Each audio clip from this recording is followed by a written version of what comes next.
wala pong naging appropriation for confidential funds si dating Vice President Binay at si dating Vice President Robredo. Tanging si Vice President Sara Duterte lang po yung nagkaroon ng appropriation for the confidential funds.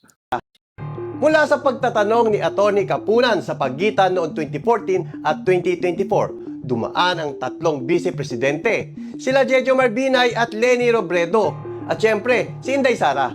Sa tatlong ito, 2010 to 2016, Leni Robredo. 2016 to 2022, 0. She refused confidential funds entirely. For decades, the pattern held. A few million pesos, never more. And then, Sara Duterte, 2022 to 2023, 500 million pesos. In a single year.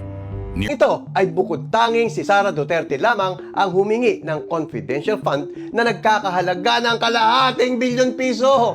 Dahil